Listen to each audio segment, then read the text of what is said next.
Romulo.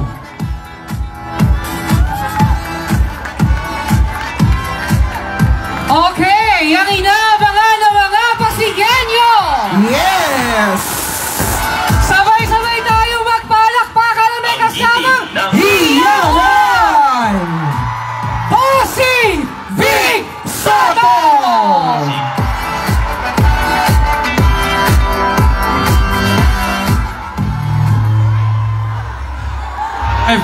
Hi fans!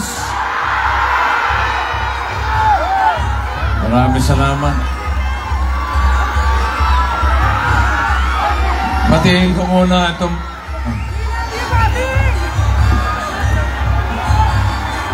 Batiin ko muna itong mga magigiting na tao dito nasa entablado, mga kasyal.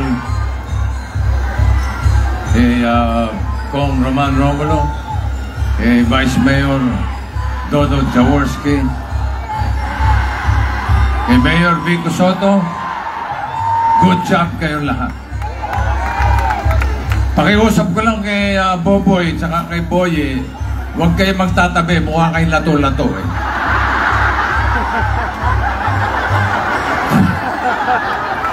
Gusto kong talian yung mga ulo eh. Taka. Ikaw, Borta, tatawa-tawa ka. Sino kamukha mo? Hindi. Alam ko kung sino kamukha mo. Jimmy Santos.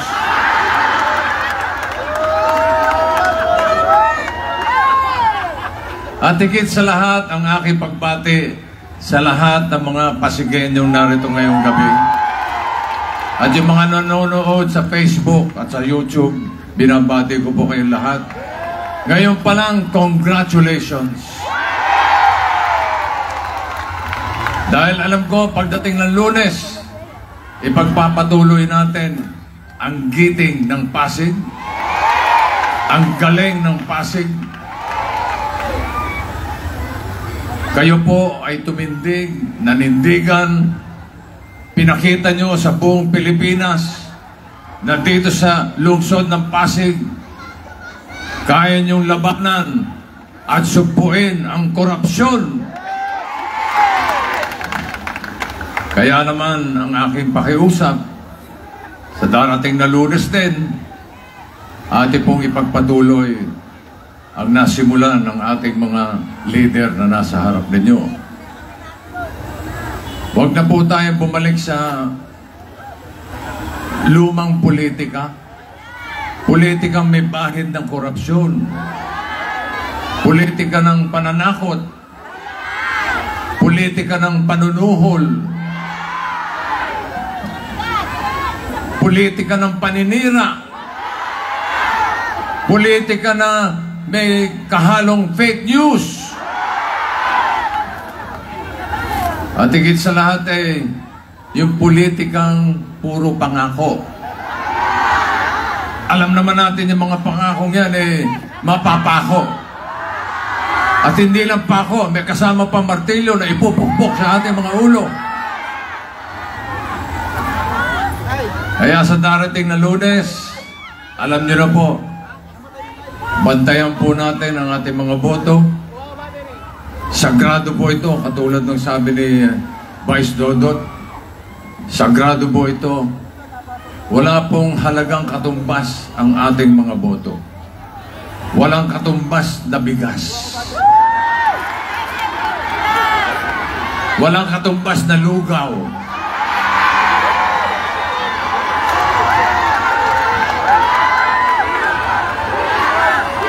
$500?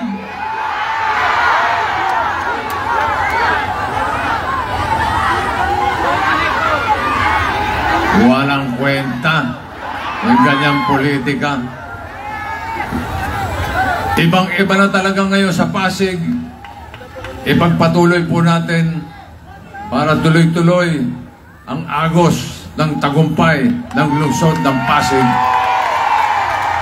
At yan ay dahil sa inyo mga magigiting na Pasigenyo.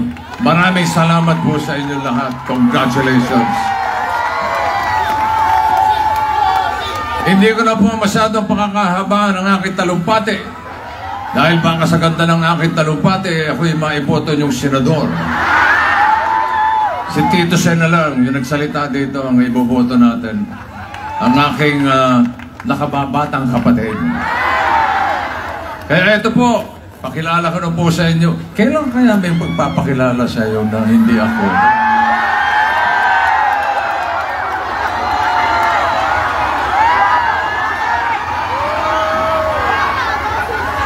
Siguro pag presidente na ito, pwede na.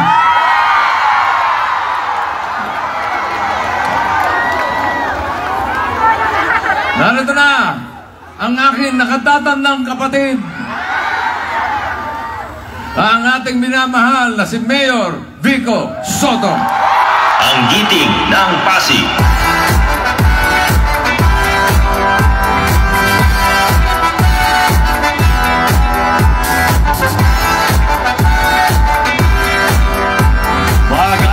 Magandang gabi, Pasig City! Yung mga nandito sa bandang kaliwa hanggang Kakaroncho Avenue, ayos ba kayo dyan? Yung mga nandyan sa gilid, sa tapat ng simbahan. Yung mga nasa dulo, naririnig niyo po ba kami? Ako po, hindi ko po kayo marinig. Lakasan niyo naman ang inyong mga sigaw. Yung nandito sa bandang kanan. Yung nandun sa likod. Yung mga nandito sa harap, ayos lang ba tayo? Grabe ang energy natin, Pasig City.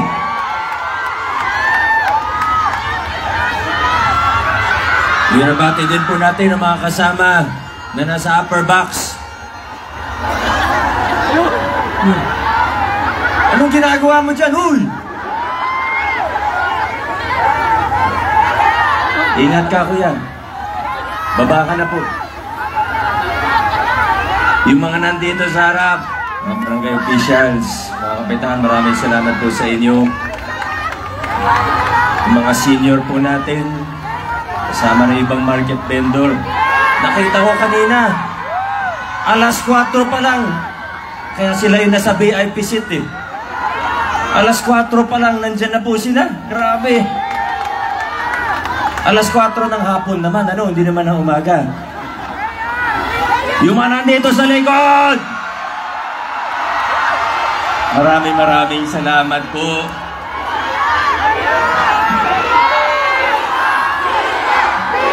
Teka lang, mga kasama.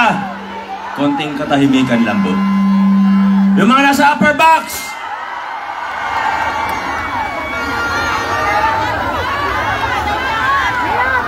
Kung maaari lang po, kung pagbibigyan po ninyo ko, sa pagkakataong ito, wag po Vico ang isigaw natin, o hindi giting. Pwede po ba? Yung mga nasa likod! Hindi po kayo sabay-sabay! Giting! Giting! Giting! Maraming salamat po. Siyempre, kailangan ko rin pasalamatan ng aking... Unahin ko na po ang aking ama. Alam niyo, nung tuwing nagsasabi po siya na gusto niyang sumama sa ating mga caucus, sa ating mga rally, lagi ko po sinasabi na, pa, okay lang naman, baka mapagod ka. At ang lagi niya pong sinasagot sa akin, bakit? Bata pa naman ako ah. Parang magkapatid lang po kami, ano? Masakit, ako pa daw yung mas matandang kapatid. Siyempre, kailangan ko rin magpasalamat sa aking nanay. Nandito po si Mama. Nung nalaman niyang pupunta si Papa, sabi ko kasi kay Mama, huwag ka na sumama kasi Ma, baka mapagod po. Baka mapagod ka. Sabi niya sa akin, bakit si Papa mo pwede pumunta, ako hindi? Pero Ma, siguro, uy Ma, makinig ka. Siguro Ma, ito na yung tamang pagkakataon para humingi ako ng tawad sa'yo. Kasi Alam niyo, sa pag-iikot ko paminsan, madalas kong nabibiro na ang nanay ko ay si Ruby Rodriguez. Sorry ma, joke lang naman po yun.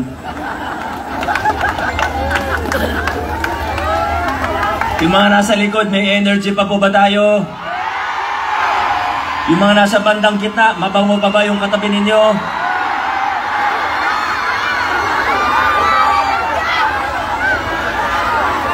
Alam nyo, ngayon 2025, kakaiba ang laban natin, ano po? Tuwing titingin ba ako dito, sisigaw po kayo? Hindi na ako titingin dyan kasi hindi ako matatapos. Maraming salamat po, Ngayong 2025, kakaiba po yun.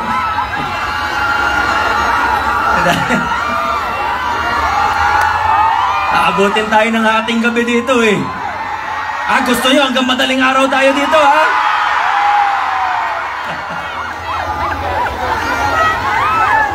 Grabe itong laban natin, ano? Lahat ng pwedeng pagdaanan ngayong 2025. Sa totoo, mula 2024, lahat ng pwede nating pagdaanan, napagdaanan po natin. Kakaiba itong laban natin ng 2025. Lahat ng style, sinubukan gawin sa atin. Halos lahat talaga ng style. At hindi lang lahat ng style. Lahat ng tradisyonal na style. Lahat ng style na bulok. Sinubukan nilang gawin. Lahat ng fake news, troll farm, kasinungalingan, paninira, mga pulyeto na pinamamahagi, vote buying, press conference, pangalawang press conference, pangatlong press conference. Abangan po natin, baka hanggang Martes may press conference po na naman.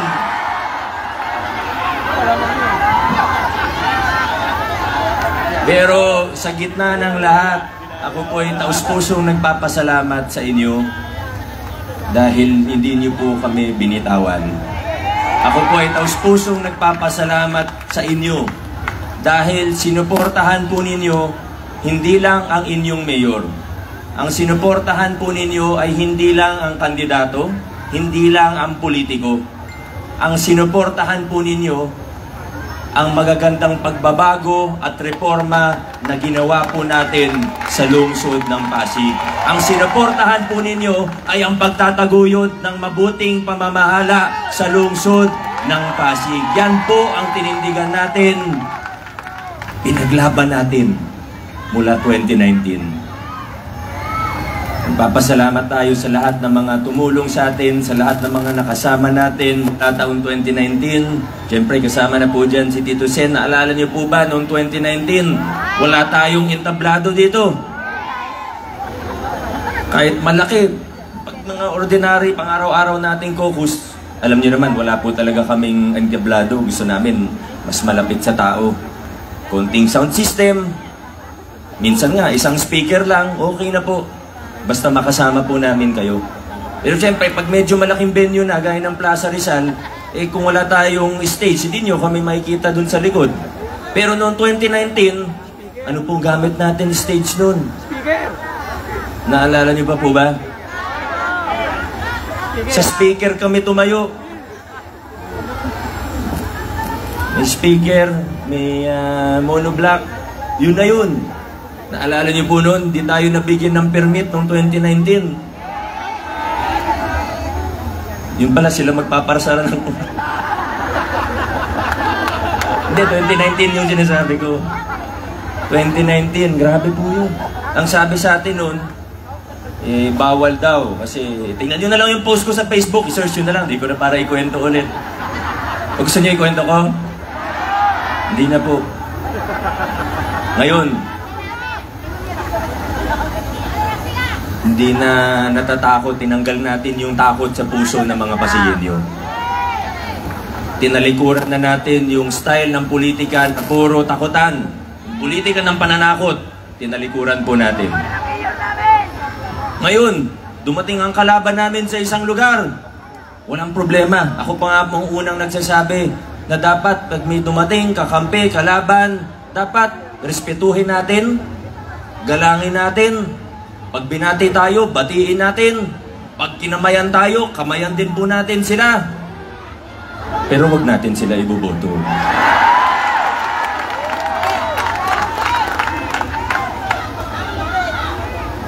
Kanina, narinig niyo po yung kwento ni Congressman Roman. Nagbalik tanaw po siya, 2019, lahat ng pinagdaanan natin. Pero yung mga pinagdaanan natin noon, yun yung naging inspirasyon natin nung tayo po ay nanalo na nung eleksyon noong 2019. Unang yugto ng pagbabago, hindi po naging madali. Nilabanan natin, mala sindikatong grupo, na sila may hawak ng procurement. May public bidding kunyari, pero alam naman natin ang katotohanan. Yung tinatawag na diploma system, kung saan bibigay na lang yung kontrata. Yung mayor na lang mamimili kung sinong gagawa ng kontrata. Lahat, kung anong budget, kung anong approve budget to the contract, sagad-sagad. Hindi naman sikreto yung mga kickback. Hindi sikreto yung SOP. Pero 2019, tinanggal natin ng lahat ng yan. Inayos natin ang ating pamahalaan, naglinis tayo ng gobyerno. Kung meron akong isang pwedeng malaki, kung meron akong pwedeng isang may pagmamalaki, mula 2019, kahit bilyon-bilyon yung sinasabing pwede kong makuha sa kickback. Nung una ako naupo, yung mga nagpanggap na kasama ko, kaalyado ko nung eleksyon, nung nanalo na, yung iba sa kanila, bumubulong sa akin. Malaking pera yan. Akala ko, kaisa sa pagbabago. Yun pala. Iba ang balak, iba ang intensyon. Pero pinatunayan natin sa kanila na pwedeng talikuran ng lahat ng iyon.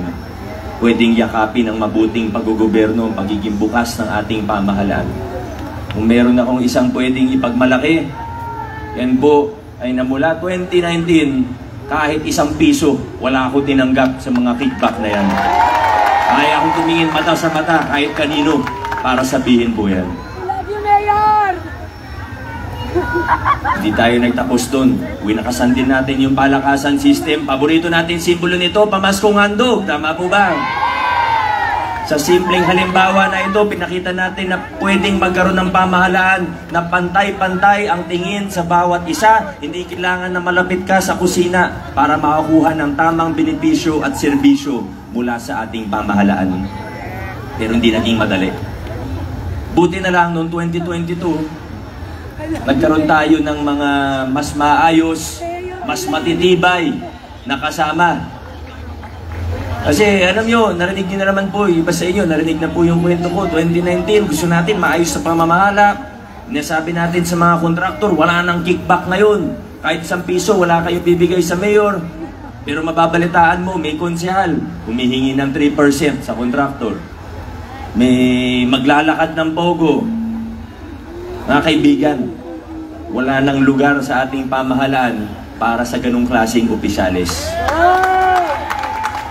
Noong 2022, binigyan niyo po ako ng mga kasama, binigyan niyo po ako ng maayos na kasama na kapareho natin ng prinsipyo. Congressman, alam ko pong kahit hindi ko nabanggitin, pero ito pong sasabihin ko, hindi naging posible ang pagtakbo ko noong 2019. Hindi ako nag-file ng aking kandidatura kung hindi dahil kay Congressman Roman Romulo. Kong Roman, maraming salamat. Mula 2019, siyang pinakamatibay natin na kasangga. Noong 2022, nagkaroon din tayo ng isang matibay at maprinsipyong Vice Mayor. Buti na lang, nagkaroon na tayo ng Vice Mayor ngayon na pumapasok. Nagkaroon na tayo ng Vice Mayor na hindi pala absent. Napaka-professional. Alam niyo po kung gaano ka-professional ng Vice Mayor natin. Kahit maaga meeting, 8 AM meeting namin, 7:59 nandun na po siya, mga kaibigan. Pero hindi tayo titigil sa professional. Una lang po yun. Mas importante pa rito, siya po ay tapat at may integridad. Inayos niya ang City Council natin. Dahil sa kanya, tumaas ang antas ng ating konseho at ng serbisyo nito. Kaya Vice Mayor Dodot, maraming salamat sa ginawa ninyo para sa ating City Council at para sa ating lungsod. Siyempre, yung mga kasama nating konsehal, lagi nyo naman pong naririnig sa akin yung halimbawa na para tayong isipin natin nakasakay tayo sa isang sasakyan. Kung ang driver gustong dumiretso, hindi pwede na may pasahero na gustong agawin yung manibela para lumiko-liko. Disgrasya po yun. Mga kaibigan, ang laban natin ngayong 2025 ay hindi lang po tungkol sa politika. Ang laban natin ngayong 2025 ay hindi lang para kay Vico, Roman, Dodot o kung sinong politiko. Ang laban natin ngayon, dito sa laban natin ngayong 2025, inaayawan natin yung mga lumang kalakaran at yung mga taong gusto tayong umatras pabalik sa mga lumang kalakaran na ito. Ba't gusto nila sa lumang kalakaran? Di naman natin siguro kailangan maging genius. Gusto nila sa lumang kalakaran kasi sila yung mga nakikinabang noon. Pansinin po ninyo, yung mga kakilala nitong namamayagpag, yung sila lagi nung panahon na yun, yung sila lagi may hawak na mga malalaking kontrata, sila yung mga humihingi ng porsyento sa mga kontraktor, sila yung mga naglalakad ng illegal na sugal. Pansinin po ninyo, lahat sila ayaw sa akin. Pero para sa akin, yan na rin po yung isa sa pinakamatibay natin na patotoo o ebidensya. Yan ang patunay natin na totoo ang ginagawa nating reforma at pagbabago sa lungsod ng Pasig. Dahil mga kaibigan, kung yung mga taong korap, kung yung mga taong kaisa dun sa mga lumang kalakaran na yun, kung sila po ay sumusuporta sa akin, pagdudahan po ninyo ako. Pero dahil ayaw po nila sa akin, siguro ang ibig sabihin nun, totoo ang ginagawa nating paglilinis ng pamahalaan. Nandito po yung mga ibang barangay officials natin. Alam naman po nila, nung nag-meeting kami bago ng barangay, bago ng campaign period, may isang event ng barangay kasama ng DILG. Simple lang naman po yung sinabi ko sa kanila. Sabi ko sa mga barangay officials natin, tayo, tinanggal natin yung takutan at palakasan sa gobyerno.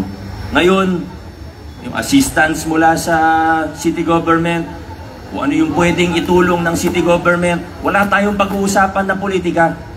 Kung para sa barangay ninyo, gagawin natin. Kahit sumama ka pa sa kabila, basta para sa barangay ninyo, para sa mga constituents, para sa mga Pasigenyo, okay lang po, wala tayong pag-uusapan na politika. Pero, sinabi ko rin po sa kanila, kung yun talaga ang susuportahan ninyo, kung ibang kandidato ang susuportahan ninyo at hindi ako, sana ito po ay dahil totoong naniniwala kayo na mas okay yung kandidato na yon, na mas tapat yung kandidato na yon, na mas makabubuti sa ating lungsod ang kandidato o grupo na yon. Yan po ang sinabi ko sa kanila. Sana, kung ayaw nyo sa akin, okay lang. Pero sana kung sino susuportahan ninyong kandidato, ay dahil yun talaga yung tingin ninyo na makabubuti para sa ating lungsod. At hindi yung susuporta kayo sa isang kandidato dahil lamang merong binibigay sa inyo. Sila na po ang makakasagot. Sila lang naman po ang makakasagot para sa mga sarili nila. Pero yan po, nakikita po natin, nandito na po tayo ngayon. Tinalikuran na natin yung mga style na bulok, palakasan, takutan, korupsyon, kickback. Niyakap na natin ngayon. Tinataguyod na natin ngayon ang mga prinsipyo ng mabuting pamamahala sa lungsod ng Pasig. Mga kaibigan, eto na po tayo. Eto na po tayo. Nagbubunga na yung mga pinaghirapan natin. Nagbubunga na yung mga pinaglaban natin mula 2019. Ramdam naman po siguro ng bawat isang Pasigenyo ang mga bunga ito. Yung iba, kunyari, hindi nila nakikita o nararamdaman. dahil sa politika. Pero sigurado po ako, sa totoo, kung buksan natin ang kanilang mga utak, ang kanilang mga puso, makikita naman po natin, alam din nila lahat ng mga gandang bunga, nararamdaman, nakikita rin po nila yan. Yung libreng prangkisa sa tulong ni Councilor Bolta, yung pagdoble ng bed capacity ng pangalawang ospital natin, 60 beds, 120 bed na ngayon, sa tulong ni Consial Eric, yung pagpapalupa sa mahigit 3,000 pamilya Pasigueño sa tulong ni Councilor Kiko, yung expansion ng local senior pension natin sa tulong ni Councilor Pau, yung pagtatayo natin ng CSO Academy sa tulong ni Coach Paul. Kahit natalo si Coach Paul, nagtrabaho. Yung anti-pogo ordinance natin sa pangunguna ni Councilor Simon. Yung pagbubukas ng budget, hindi lang ng city, kundi pati ng barangay. Yung sa mga vendors natin na binabaan ng renta sa tulong ni Councilor Maro. Yung pagpapatupad ng allowance ng solo parent sa tulong ni Councilor Angelo. Yung pagpapakuryente sa halos 1,000 na dati walang ligtas, walang legal na linya ng Meralco. Gusto natin maging ligtas sa tulong ni Councilor Buboy. Kaya marami pang pong iba. Ito na yung mga masasabi nating bunga ng pagbabago, bunga ng mabuting pamamahala. Siyempre may 3 din tayong bagong kasama. Pero napatunayan na rin naman nila ang kanilang mga sarili. Si Coach Paul, hindi naman bagong kasama to. Hindi ko na kailangan masyadong i-build up sa inyo kasi nakagat na ng aso eh. Sigurado na po yan. Saka, alam mo yung nabilib talaga ako kay Coach Paul kasi yun nga, natalo pero nagtrabaho pa rin. Kaya sa lahat, talagang masasabi ko, isa sa pinaka-deserving si Coach Paul Sinoga.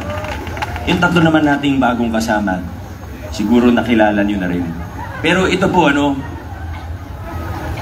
bago natin tanggapin ng isang aplikante, tawagin na natin, para maging konsyal sa Giting ng Pasig, ang una ko pong tinatanong, ba't mo ba gustong maging konsyal?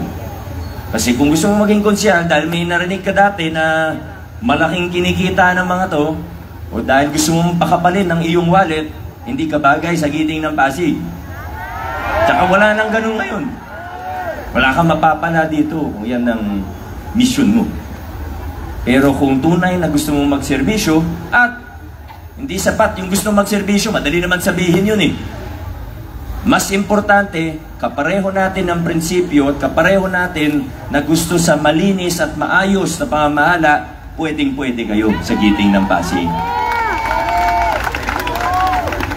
Isa sa kasama natin, naging undersecretary. Sa totoo, pang national na yung position niya. Naging chairperson ng National Youth Commission, undersecretary po ang titulo niya. Bonus na lang yung napakabait niya. Maraming may tutulong to sa atin. Councilor Ryan Enriquez. Number 13 sa ating mga balota. Ang laging nagsasabi na pag may serbisyo ang ating pamahalaan, sana all ang nakatanggap.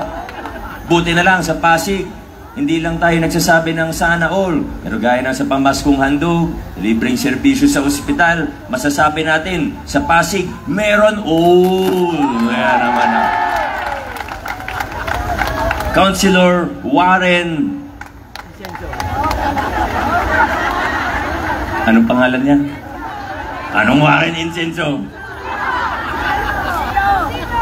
Para sa mga senior dito, ang Romy Diaz ng Konseho. Warren Inocencio, mga kaibigan. Last but not the least, sabi nila, save the cutest for last. Marami na siyang naging magandang programa bilang kagawad ng may bunga. Marami na siyang na-share sa akin. Yung iba, sa totoo, nagagamit na natin sa LGU po natin. Wala na pong iba. Councilor Boyi Abunda. Ay, si Raimundo. Boyi Raimundo. Huwag po tayo magkakamali. Sorry, Tito Boy. Mga kasama, 2019, unang yugto ng pagbabago. Marami tayong napagtagumpayan. Bagamat may mga pagsubok, medyo nahirapan tayo sa ibang mga bagay. Inaasikaso natin pag-aayos, paglilinis ng pamahalaan. May mga nanggugulo, may mga pero pagtagumpayan pa rin natin, dire-diretso pa rin tayo. Noong 2022, ito na, nagkaroon na tayo ng mas matitibay na kasama. Hindi lang congressman, pati vice mayor at majority sa mga konsehal natin, nakasama na po natin. Pag sinabi kong kasama, hindi ibig sabihin kaibigan. Ibig sabihin, kapareho natin ng prinsipyo. Yung mga pumirma sa Anti-Pogo Ordinance, sila po yung mga kasama natin. Kaya bumilis lalo ang takbo ng inyong pamahalaan. Kasi ang mayor, isang tao lang po ako. Meron akong hindi makikita, meron akong hindi makakausap, meron akong hindi mapupuntahan, meron akong hindi maiisip. Pero sa tulong ng mga taong ito, para kung nahati yung katawan ko sa marami. Sa totoo lang, ang laking tulong. Pwede ko silang mahingan ng tulong sa iba't ibang larangan, sa iba't ibang opisina. Ang laking tulong po talaga. Parang nahati ko yung sarili ko sa marami. At ang importante kasi, pwede ko silang pagkatiwalaan. Yan naman yung importante.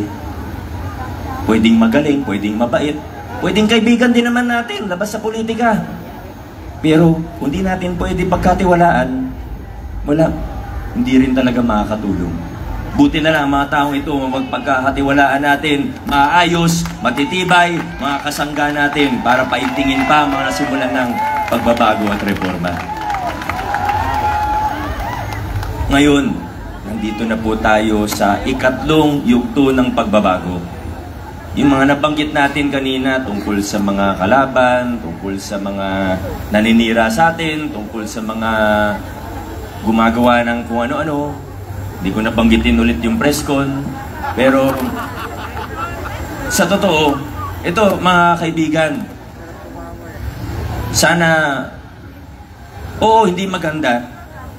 Naialam ko, yung iba sa inyo, nanggigigil, di ba? Pag kung ano-anong naririnig po ninyo, pag nakikita ninyo kung ano-ano yung kilos, kayo naman po yung nagsasabi sa akin, nagagalit kayo, naiinis kayo, nanggigigil kayo. Pero sana po, mga kasama, huwag tayong magulat. Lumiliit na naman po yung puwersa nila, yung bilang nila. Mula 2019, dati sila talaga yung mga boss eh. Marami talaga sila. Maraming leader, maraming support. Pero nakita po natin, lumiit na po yung bilang, lumiit na yung puwersa. Pero, huwag tayong magugulat na nandyan pa rin sila. Huwag tayong magugulat na hindi sila basta-basta susuko. Huwag tayong magulat na kahit alam nilang malakas tayo, kahit alam nila na maganda yung ginagawa, huwag tayong magugulat kung nandyan pa rin sila, gusto pa rin manggulo. Bakit po?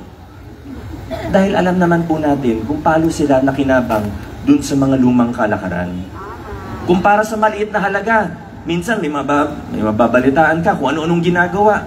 May naho-hold up para sa 500 pesos, para sa cellphone. Ano pa kaya ang pinag-uusapan natin sa City Hall? Bilyong-bilyong piso. Sa lumang kalakaran, may kickback, may SOP, may diploma system. Masaya sila. Ngayon, tapat na pamamahala, malinis na gobyerno, maraming pagbabago at reforma, walang patakasan, ayaw ng takutan. Hindi sila masyadong nakikinabang. Sabihin na nating gutom. Naghahanap ng alam nyo na. Huwag tayong magulat. Pero buti na lang, ang mga Pasigenyo, matatalino at mapanuri. Tayo mga Pasigenyo, hindi na tayo tinatablan ng mga... Yan, hindi ko na kailangan banggitin minsan eh. Kasi sa totoo, Pasigenyo, hindi na tayo tinatablan. Subukan bilhin ng boto natin. Wala na yan para sa atin kasi nakikita natin, pag maayos ang ating gobyerno, kung may problema man ako, pwede kong sandalan ang gobyerno. Hindi yung kung anong mga lumang style ng politika na alam naman natin kasama sa masamang siklo. Pag malaking ginagastos, ano ba expect natin pag malaki ginagastos sa kampanya? Ano bang expect natin pag nanalo? Hindi naman sikreto yan. Lumang tugtugin na po yan. Buti na lang ang Pasigueño, matatalino. Ang mga Pasigueño, pag nakarinig ng pangako na kung ano-ano, laway lang naman ang puhunan, pwede ipangako ang langit at lupa. At hindi lang langit at lupa, pati ibang planeta, pinapangako na po ng iba. Pero buti na lang, ang mga Pasigueño, bukod sa matalino at mapanuri, hindi madaling bulahin. Hindi pwedeng paikot-ikutin ng Pasigueño. Ang Pasigueño nag-iisip. Nandito na po tayo, mga kaibigan. Ang tanong ko po sa atin, nakikita po ba natin na tayo'y nasa tamang direksyon bilang isang lungsod? Nararamdaman ba natin ang mga bunga ng mga pagbabago at reforma na pinaghirapan at pinaglaban natin dito sa ating lungsod? Isang tanong pa po, mga kasama. Naniniwala po ba tayo na tamang direksyon ang tinatahak natin bilang isang lungsod ngayong 2025? Dahil mga kaibigan, mga kapwa ko Pasigueño, kung naniniwala po tayo, kung nakikita po natin, kung nararamdaman natin na nasa tamang direksyon tayo ngayong 2025, kung sa palagay natin na nasa tamang direksyon at tamang direksyon ang tinatahak natin bilang isang lungsod ngayong 2025, mga kasama, huwag na tayong lumiko-liko pa.